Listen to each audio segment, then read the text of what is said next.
नमस्कार मित्रांनो, दररोजचे नवीन व्हिडिओ बघण्यासाठी आपल्या डिजिटल शेतकरी यूट्यूब चॅनलला सबस्क्राईब करा, व्हिडिओला लाईक करा, शेअर करा. तर मित्रांनो, 5 जानेवारीपासून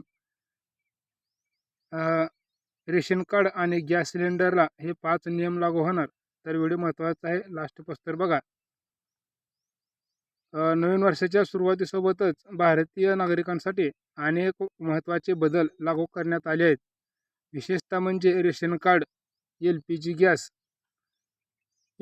सिलेंडर आणि डिजिटल व्यवहाराच्या क्षेत्रात सरकारने नवीन धोरणे आणि नियम लागू केले आहेत. तर या बदलांचा थेट परिणाम सामान्य नागरिकांच्या दैनंदिन जीवनावर होणार असल्याचे प्रत्येकाने या नियमाची माहिती घेणे अत्यंत महत्त्वाचे आहे. तर 5 जानेवारीपासून म्हणजे 5 जानेवारी 2026 पासून अनेक सेवांसाठी नवीन अटी व शर्ती लागू झाल्या आहेत. त्याचे पालन न केल्यास नागरिकांना अनेक अडचणी समोर जावे लागणार आहे. तर मित्रांनो, व्यावसायिक LPG सिलेंडर दरात मोठी वाढ होणार आहे. तर 5 जानेवारी 2026 पासून व्यावसायिक व्यापारासाठी उपयोगात येणाऱ्या 19 किलोग्रॅम LPG सिलेंडरच्या किमतीत 111 रुपयाची वाढ करण्यात आली आहे. ही वाढ म्हणजेच रेस्टॉरंट, हॉटेल्स, खानावळ आणि लहान उद्योगांना चालवण्यासाठी एक मोठा आर्थिक भार आहे. तर या वाढीचा थेट परिणाम खाद्यपदार्थाच्या किमतीवर होण्याची शक्यता व्यक्त केली जात आहे. तर छोटे व्यवसाय ज्यांचे संचालन मुख्यत्वे व्यावसायिक गॅसवर अवलंबून असते, त्यांना आता अधिक खर्चाचा सामना करावा लागणार आहे. तर मित्रांनो, या वाढीमुळे अनेक छोटे उद्योजक आणि व्यावसायिकांना त्यांच्या उत्पादनाच्या किमतीत वाढवण्याची गरज भासू लागते. खाद्य क्षेत्रात काम करणाऱ्या व्यावसायिकांना हा निर्णय फारच कठीण ठरणार आहे. मात्र घरगुती वापरासाठी येणाऱ्या 14.2 किलोग्रॅमच्या सिलेंडरच्या दरात सध्या कोणतेही बदल झालेले नाहीत. काही शहरांमध्ये हे दर स्थिर ठेवण्यात आले आहेत, तर काही ठिकाणी किरकोळ बदल करण्यात आले आहेत. तर सामान्य कुटुंबासाठी ही बातमी दिलासादायक आहे, कारण त्यांच्या घरगुती खर्चावर याचा तात्काळ परिणाम होणार नाही. तर मित्रांनो, रेशन कार्ड ई-KYC प्रक्रिया. सरकारने रेशन कार्ड धारकांसाठी एक महत्त्वाचा निर्णय घेतला आहे. 31 डिसेंबर 2025 ही ई-KYC पूर्ण करण्याची अंतिम मुदत होती. तर आणि आता 5 जानेवारी 2026 पासून ज्यांनी ही प्रक्रिया पूर्ण केली नाही, त्यांना रेशनचा पुरवठा बंद होण्याची शक्यता आहे. तर ई-KYC म्हणजे आधार कार्डच्या आधारे इलेक्ट्रॉनिक माध्यमातून ओळख सार्वजनिक सेवा केंद्रामार्फत पूर्ण करता येते. तर या नियमाचा मुख्य उद्देश बनावट आणि डुप्लिकेट रेशन कार्डवर नियंत्रण ठेवणे आहे. अनेक वर्षापासून काही लोक एकाधिक रेशन कार्ड वापरून अनुचित फायदा घेत होते. तर ई-KYC प्रक्रियेमुळे आता प्रत्येक लाभार्थ्याची ओळख आधार कार्डशी जोडली जाईल. त्यामुळे फसवणूक टाळता येईल. हे सुनिश्चित करण्यात आले आहे की सरकारी मदत केवळ खऱ्या गरजूंपर्यंत पोहोचली पाहिजे. ज्या नागरिकांनी अद्याप ई-KYC पूर्ण केलेले नाही, त्यांनी तातडीने नजीकच्या राशन दुकानात किंवा सार्वजनिक CSC सेवा केंद्रात जाऊन ही प्रक्रिया पूर्ण करून घेणे महत्त्वाचे आहे.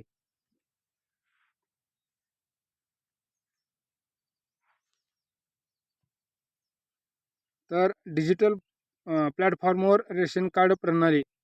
तर सरकारने रेशन कार्ड व्यवस्थेत पूर्णपणे डिजिटल स्वरूप देण्याचा निर्णय घेतला आहे.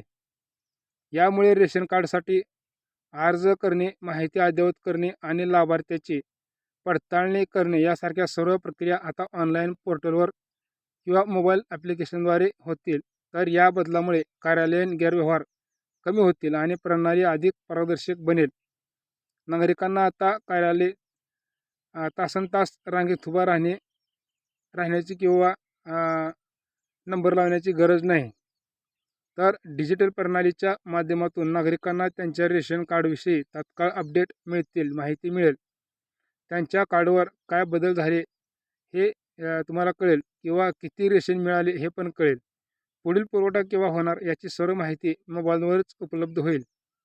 हे तंत्रज्ञान वापरणाऱ्या तरुण पिढीसाठी तर फारच सोयीचे ठरणार आहे. तर वयस्कर नागरिकांना सुरुवातीलाच काही अडचणी येऊ शकतात, परंतु सार्वजनिक सेवा केंद्र आणि स्थानिक प्रशासन त्यांना यासाठी मदत करेल. डिजिटलायझेशनमुळे दस्तावेजांना ढीग कमी होईल आणि पर्यावरणाला देखील फायदा होईल. तर पॅन आणि आधार कार्ड लिंकिंग, तर त्यासाठी अंतिम मुदत दिलेली आहे. तर आर्थिक व्यवहारासाठी पॅन कार्ड हे अत्यंत महत्त्वाचे असते आणि सरकारने पॅन आणि आधार कार्ड जोडण्याची प्रक्रिया अनिवार्य केली आहे. 31 डिसेंबर 2025 ही या लिंकिंगची अंतिम मुदत होती आणि आता 5 जानेवारीपासून त्यांचे पॅन आणि आधार लिंक झालेले नाहीत त्यांचे पॅन कार्ड निष्क्रिय होण्याची शक्यता आहे, बंद पडण्याची शक्यता आहे. तर पॅन निष्क्रिय झाल्यास बँकिंग व्यवहार, मोठ्या खरेदी, कर भरणा आणि सरकारी योजनांना लाभ घेण्यात अडचणी येऊ शकतात. तर पॅन कार्ड हे बँकिंग व्यवहारासाठी अत्यंत महत्त्वाचा डॉक्युमेंट आहे. या नियमाचा परिणाम रेशन कार्ड आणि LPG सबसिडी यासारख्या सेवांवर देखील होईल. तर अनेक सरकारी योजनांसाठी पॅन कार्ड आवश्यक असल्याने निष्क्रिय पॅन असलेल्या व्यक्तींना या लाभापासून वंचित राहू शकते. ज्यांनी अद्याप हे लिंकिंग केले नाही त्यांनी तातडीने आयकर विभागाच्या अधिकृत वेबसाईटवर जाऊन ही प्रक्रिया पूर्ण करणे महत्त्वाचे आहे. जर ही प्रक्रिया अगदी सोपी आहे आणि घरबसल्या ऑनलाईन पूर्ण करता येते. याकरिता आधार क्रमांक आणि पॅन क्रमांकाची आवश्यकता असते. तर मित्रांनो, डिजिटल व्यवहारासाठी कडक KYC नियम करण्यात आले. तर डिजिटल इंडियाच्या युगात UPI आणि ऑनलाईन पेमेंटचा वापर झपाट्याने वाढत आहे. परंतु त्याचबरोबर डिजिटल फसवणूक आणि सायबर गुन्ह्याची प्रणाली वाढली आहेत.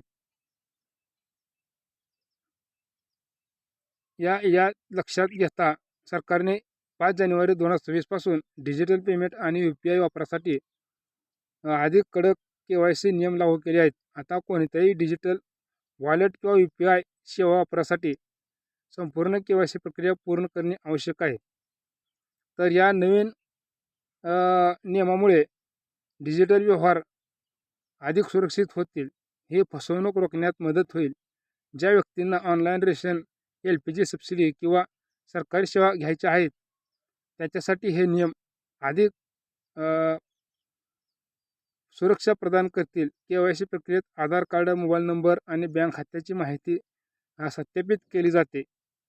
हे सुनिश्चित करते की कोणतेही बनावट ओळखपत्रे वापरून गैरव्यवहार करू शकत नाहीत. तर नागरिकांनी केवळ अधिकृत ॲप्लिकेशन आणि वेबसाईटवरच KYC प्रक्रिया पूर्ण करावी आणि कोणत्याही संशयास्पद लिंकवर क्लिक करू नये. तर नागरिकांसाठी एक महत्त्वाची सूचना आहे.